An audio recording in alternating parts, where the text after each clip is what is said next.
What is up, everybody? Welcome back to another episode of the Social Media Mindset Podcast. And y'all know I hate saying it, but I need you to do it. Please, please, please, if you are taking in this content, please leave a review, preferably with the most stars you're allowed to give it, because that helps it in the algorithm. That helps more people see it. That helps more lives be changed because of it. And so thank you for doing that.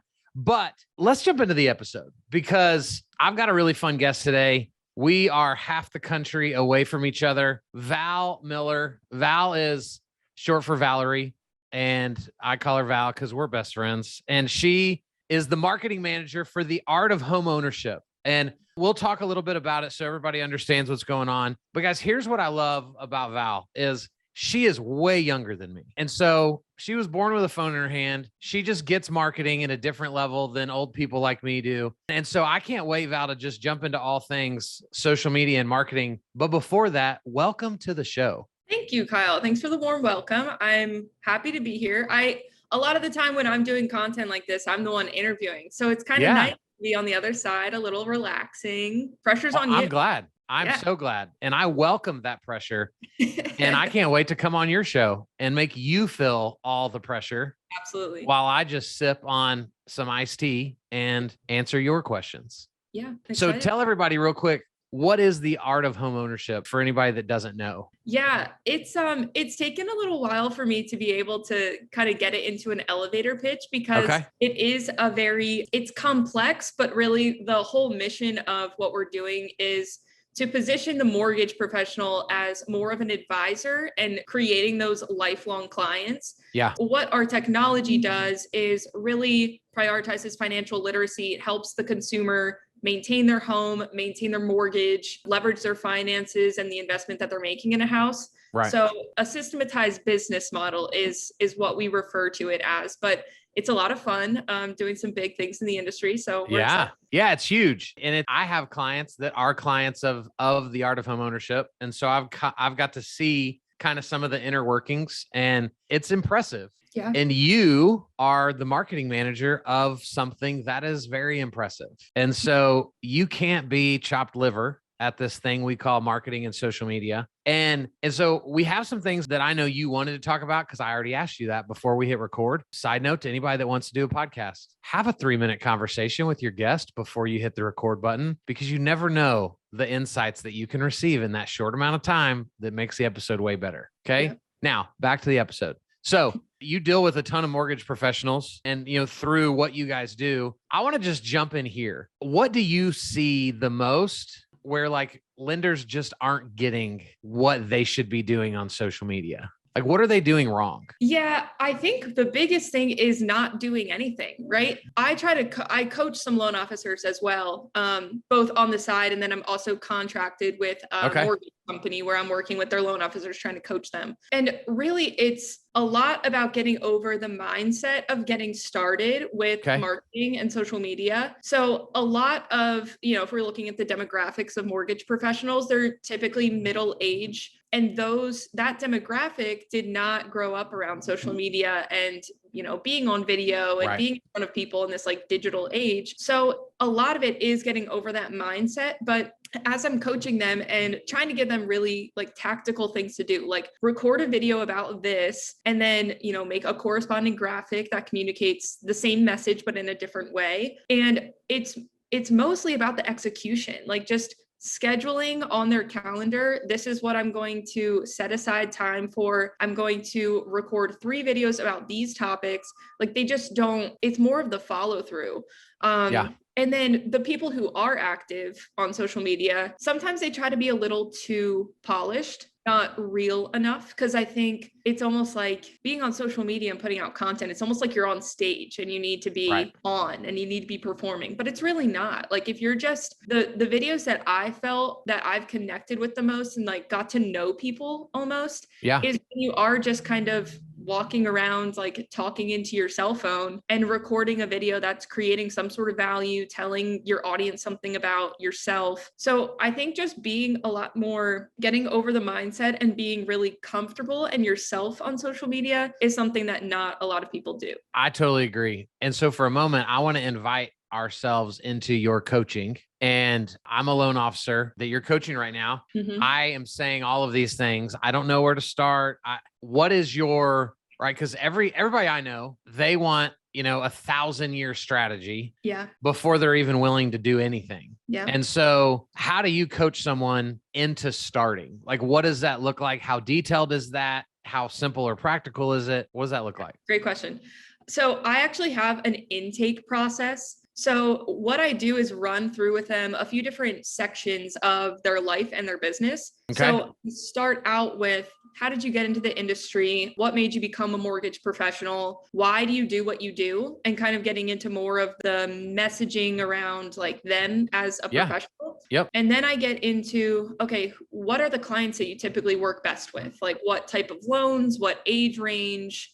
Who is really your best audience that you work with in your business? And then I get into, okay, what struggles are they typically dealing with when they come to you? Like, what is kind of an obstacle? Do they not know that they can afford a home? Do they need more of a down payment? Is their credit low? Like any struggles that a lot of clients come to them with. And then I get more into them as a person. Like, what do you care about outside of work? Is there any like really missions that you're associated with, or like nonprofits? Are you really a family person and you just like spending time with your family? And then some of their hobbies as well. So do you like to go hiking or read books, and like any sort of hobbies, anything that really is important to them? And from that, I will break it down into content ideas based on all the things that they told me.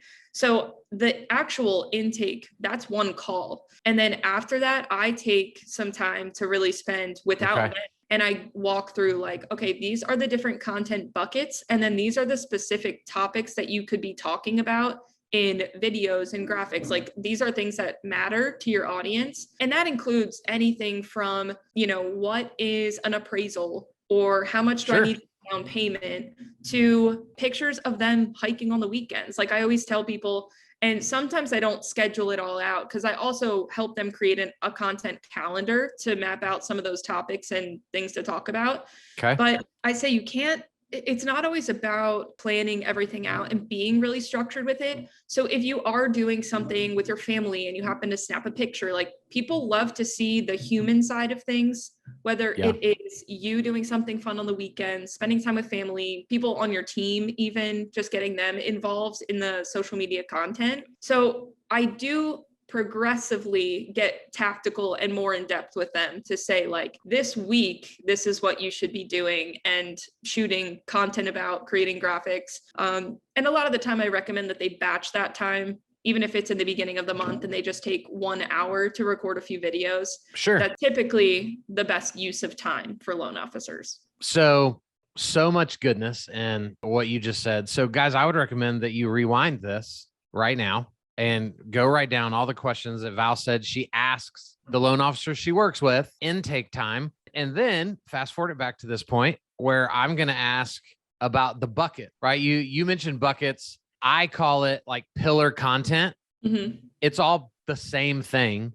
So talk us through, I think it is, maybe it's not, we're about to find out. Talk us through, like, does everyone have the same 4 buckets? Are everyone's buckets unique? Like when you say buckets, that means a million things to you. Help us kind of understand practically like what that could look like for a listener. Yeah, if you kind of take a high level look at it, it can be the same buckets, but for each person, the topics inside those buckets are going to be different. So if you're talking about kind of who you are and your general mission as a mortgage professional, maybe it's to be that long-term advisor like we advocate for at Art of Homeownership. So that's, if I'm working with Art of Homeownership partners, that's really that bucket is, what is your mission? It's to be a long-term advisor to help people in every aspect of, real estate and finance. So putting out content that talks about that mission is important because people will resonate and see like, okay, I want someone who's really going to be dedicated to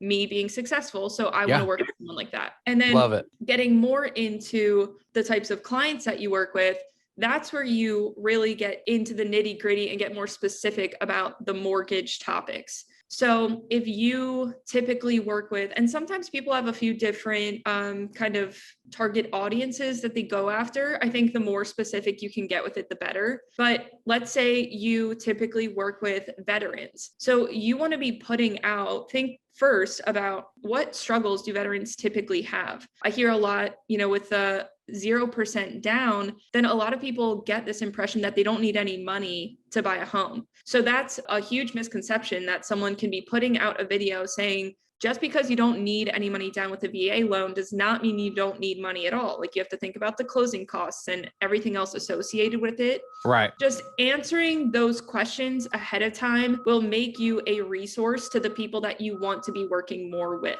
So if you are answering a question, even before they have the chance to ask it, they'll probably have follow-up questions. And then you'll be that person that you've established yourself as that point of contact and that resource for them. I love it. And then getting deeper into the other buckets is more of, what do you do outside of work? And like I said, this can be all across the spectrum. So are you involved with any nonprofits that you really care about? Why are you interested in those nonprofits? Do you have something happen to you at some point that it's really close to your heart, means a lot to you? Do you like to hike on the weekends?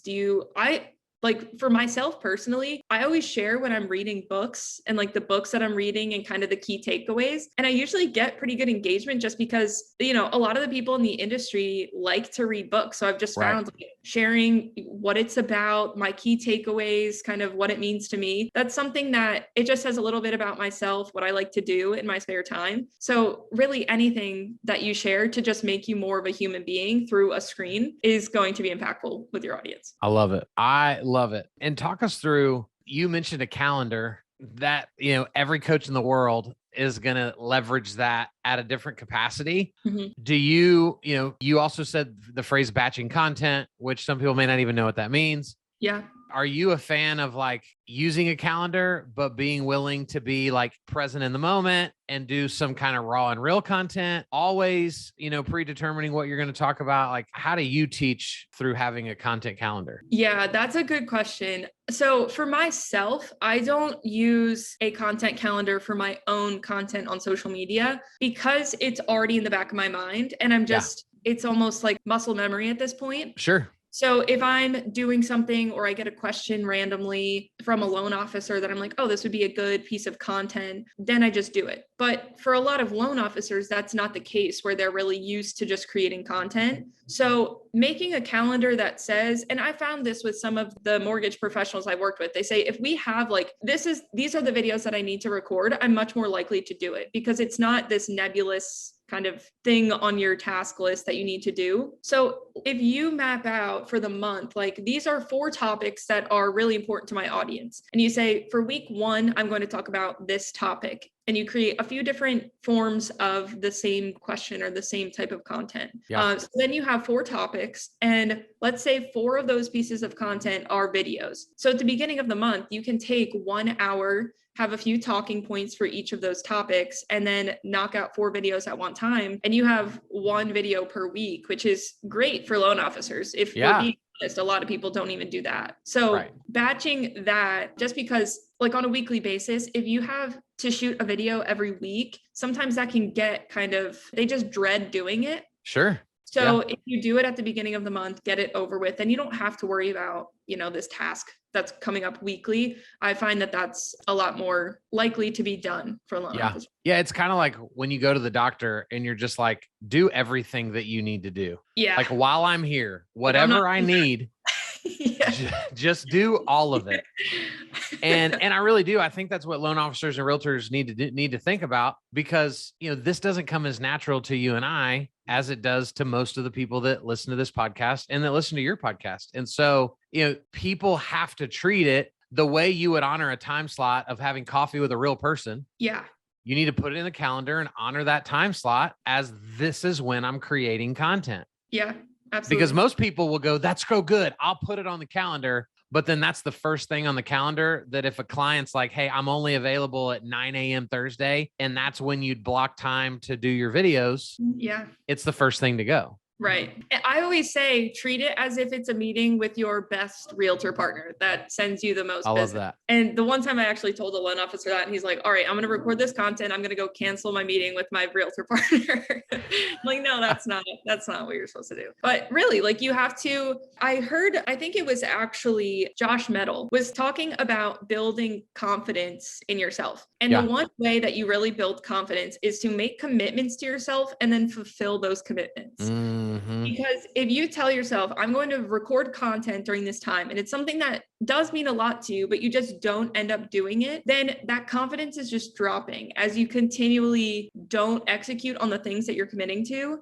So you have to commit to it if you're going to do it, because otherwise it's just going to be this thing that drags on and it's going to be hanging over your head all the time. So that's the best way that I can frame it up for people. Well, and that's so good. And for anybody listening that's like, I don't know if that's true. I know for me, if I say tonight, I'm going to wake up in the morning and go exercise, and then I don't, there's a little bitty part of me that's like, dude, why do you lie to yourself? Why do you fail yourself over? And so now if my wife's like, hey, are you going to go walk in the morning? I'm like, I don't know. Like, because I'm not going to set myself up to not do something. And when we break that down to social media, we work with loan officers and realtors that all they've done for the last several years is fail themselves.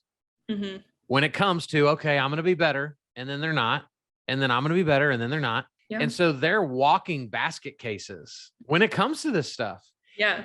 And that's why we wrote down that one of the things we want to talk about was nobody wants to talk about mindset when it comes to social media. Yeah. Because it seems like something that's just so simple and basic. But like, let's begin to break it down. Like, where do you see most loan officers and their realtor partners failing with the mindset piece of executing social media? Yeah.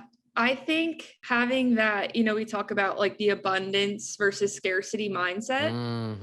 I think having an abundance mindset, and there's a few pieces of this. This is just one small one, but having an abundance mindset going into social media is so important, because even if you're creating content that speaks to realtors and you're telling them all these secrets and like things to do, then with a scarcity mindset, you might think, well, they're just going to take this information and then not work with me, and I'm not going to benefit at all from it. But if you have an abundance mindset, you're giving away your best secrets and all of your information to help them grow their business, knowing that at some point it's going to come back and benefit you in some way. Now, that might not be a direct, like, oh, I'm going to send you a deal because you gave me this bit of content, but eventually if you continue putting out good information, it will benefit your business. Like, I would put money on it. So I think that, and another example of that is getting involved in your community. As far as, I think I talked to a team and they work with a loan officer, and we just wasn't getting the community engagement piece of things. So we were talking about,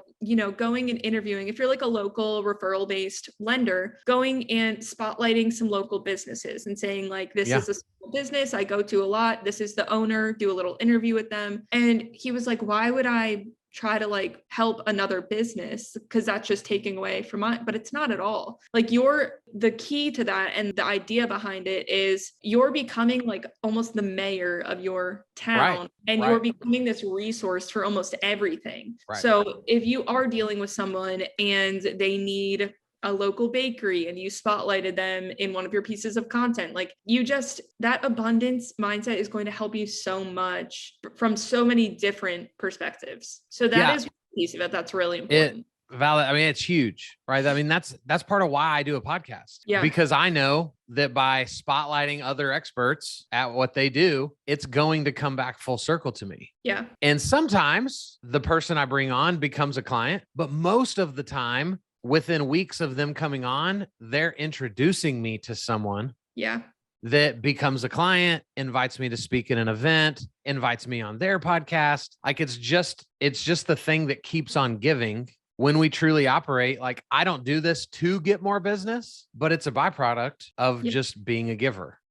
So it's huge. I think that's huge. I'll give you a good example. And this is something that I had no intention of this happening. This was not my goal and mission when I create content on social media. Sure. But so when I was in college, I was interning for this company called Reminder Media, and they create American lifestyle magazines. Some people may have heard it that are listening. Yeah.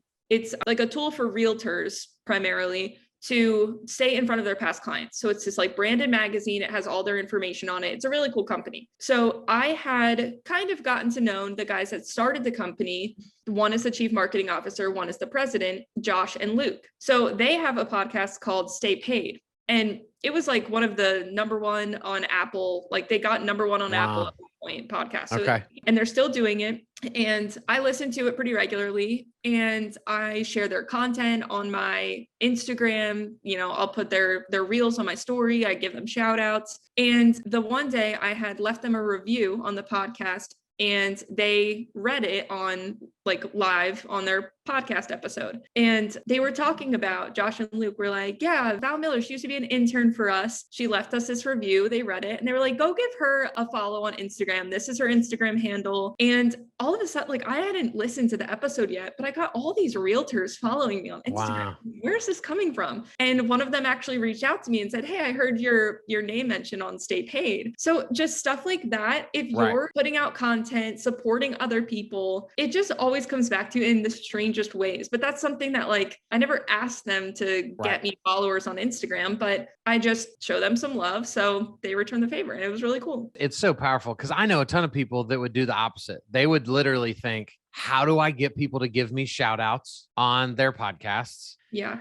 And then now they're spamming people, trying to get people to give them shout outs. And they become known as the person that's like, don't talk to them. Yes. Because they're all about themselves. They're going to ask you for things over and over and over again. And sadly, like this is the world we live in with realtors and lenders. They end up what they call social media is what I would call like digital begging. Yes. Right? Like that's what their social media is. They are a digital beggar with a digital hat that they're asking people to just give them money. It's like social selling, but they leave the social part out of it. Like they're just trying to sell themselves to these cold leads, if you will, these people that have never heard of them. And it just doesn't work. No, it doesn't. And so talk about inside of like this vein, because we're talking about mindset. And when we get them to do the video, talk about the insecurity that you see show up and then how you help them overcome that. Yeah, that's a tough one. So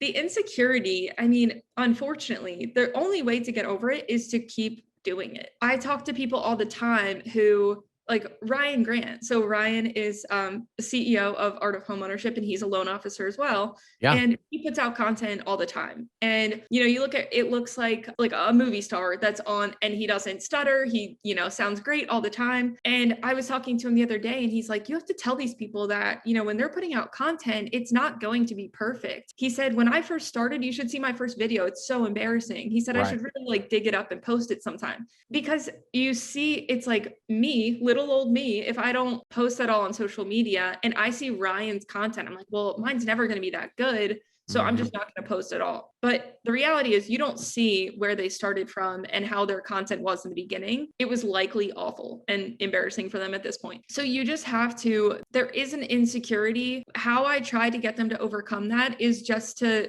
hit home, like, no one actually cares what you look like or sound like. I promise. You just have to start, and you will get better, and you'll start to get over that kind of insecurity and the mindset behind it. You just get used to seeing yourself almost. What I tell people is like my secret to doing content all the time is I care more about helping you than I care about looking stupid. Yeah. And that's it. Like I'm willing to look stupid in order to have the attempt to help you be better. Yeah. And unfortunately for most people, and nobody wants to hear this, but I love telling people and watching their faces. Like if you didn't do a video today because of the way you looked, if you didn't do a video today because you didn't know what to say, you don't care about the people you want to serve enough. Yes. And that's super uncomfortable when you come face to face with that reality, but it's true. Right. And so the way that I think we overcome this is we've got to realize that like imposter syndrome is a very real thing. And so in a world, Val, like where we have the Ryan Grants of the world, the Josh Meadows of the world, right? They're incredible at what they do. They're good looking. Like, how do we overcome like watching the best to do it around us and not just going, yeah, you already did that video. So like, why would I do it? Yeah.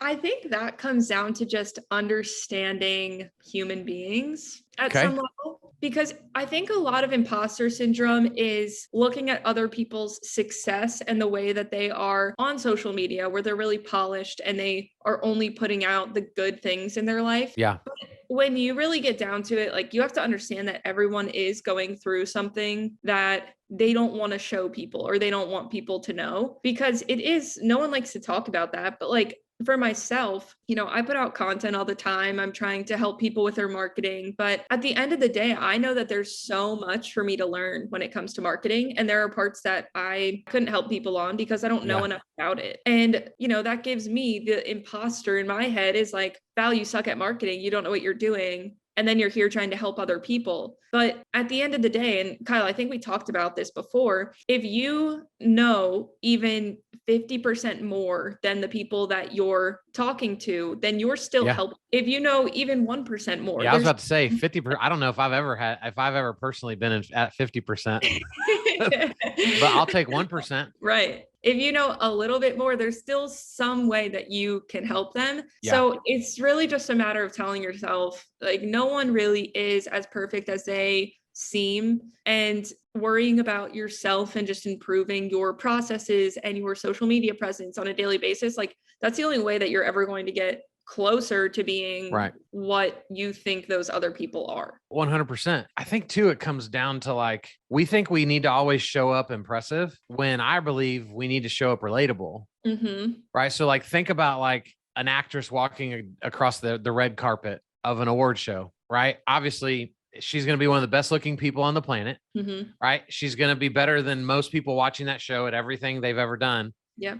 And so what's more relatable? Her interviewing and talking about how great she is and talking about how amazing she looks, or, you know, somebody saying, well, hey, what are you going to go do after this? And her response being, I just can't wait to eat an In-N-Out burger because I haven't eaten in a week trying to fit into this stupid dress to impress a bunch of people I don't even know that I like. And I just can't wait to get food all over myself while I shove a burger in my mouth. If that's what they said, no one would be like, meh, I don't like you as much as I used to. Yeah. Everyone would be talking about like, oh my gosh, I love her so much more now, because that's the answer we want them to give. Yeah, absolutely. But most lenders, most realtors, they're not willing to humanize themselves because they've been convinced the only way somebody's going to use you is if every time you show up on social media, you do it as being better than them. Yeah.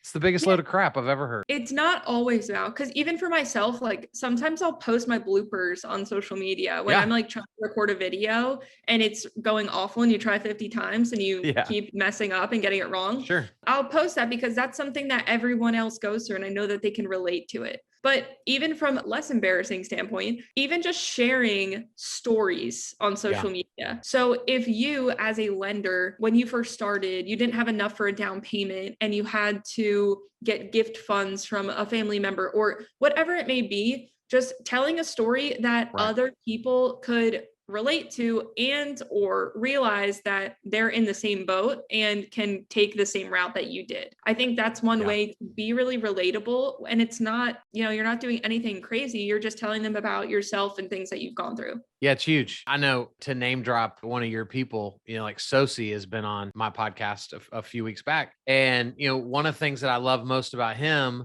is just his willingness to like be himself. And like, he's a very lighthearted dude that has a great sense of humor. And so what do you see in his reels? He's in the shower with his clothes on crying, right? Like he's doing things that they're not professional mortgage videos.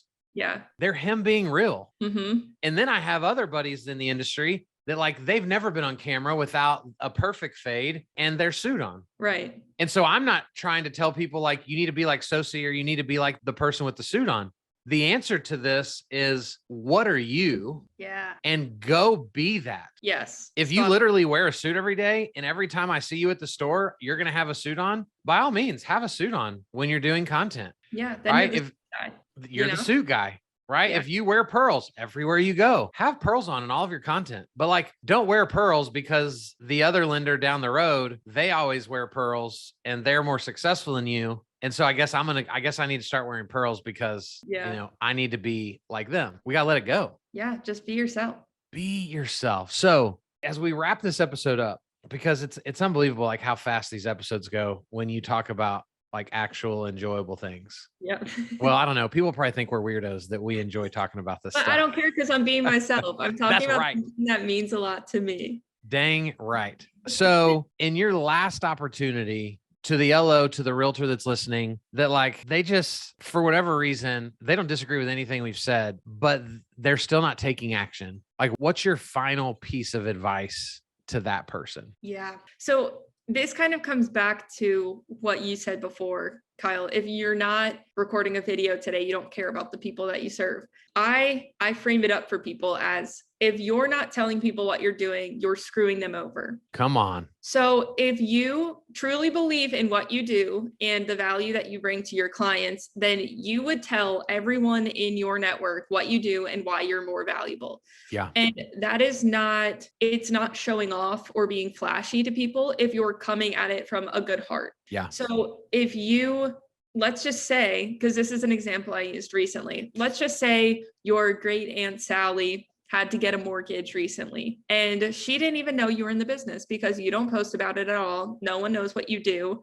My family doesn't even know what I do, but you don't post about it or tell people what it is and why you're more valuable than the next guy. So she went to Rocket Mortgage and she got an online mortgage that's going to give her no advice. The loan officer is not going to, guide her on the right path or give her what she should do. So she is stuck with this debt, has no idea what to do with it, probably in the wrong type of loan, got an interest rate that's not great. And that's your fault. Like, you are screwing her over because you didn't tell her what you do and why you're valuable. So that is the harsh mindset that you have to have going into this, and just take action. That's the biggest thing. A shitty video is better than one. I hope I can swear on here. Yeah. Better absolutely. than one that's not posted at all. So just take action, record some content. Now, Val, I can't decide if I'm going to title this episode quit screwing your people or record shitty video. Ooh, I like the second one. So, because I don't cuss personally. So I think if I used that word in the title,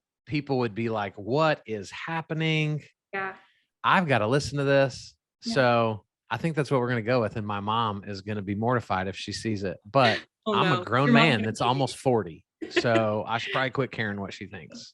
There you go. Val, this has been so fun. I can't wait. Supposedly we're going to do an episode on your podcast. I don't remember if I dropped the ball and didn't fill out or something. It's okay. Or we'll sort it out. You might have been waiting to record this to even see if you wanted to truly extend that invite to me. So we'll see what happens. How do people get a hold of you? How do they follow you? We'll put all this in the show notes for them. Yes. feelgood_marketing. I'm on Instagram. I'm on Facebook, Val Miller, LinkedIn, if you are active on LinkedIn as well. And you can always reach out to me if you have any questions about social media. Kyle's also a great resource, so probably go to him first. No, they're coming to you. To have you. Yeah. I'm always. And tell us the name of your podcast, because we're going to put a link into the show notes for that as well, so they can go subscribe. It is the Feel Good Marketing Podcast, keeping it consistent. I love it. Yeah. I love it. Val, thank you. Thank you, Kyle. Thanks for having me. This was so fun. We fought through construction noise. Yeah. Hopefully you guys didn't. I didn't even really hear it very much. Great. Perfect. And so this was an unbelievable conversation. It's probably not what anyone wanted to hear, but it's exactly what they needed to hear. Exactly. And so thank you for giving the people what they needed. Yeah. Thanks for having me, Kyle. And thanks everyone for tuning in. Yeah, guys, we'll be back soon with another really cool person with an even cooler story. See ya. Bye, guys.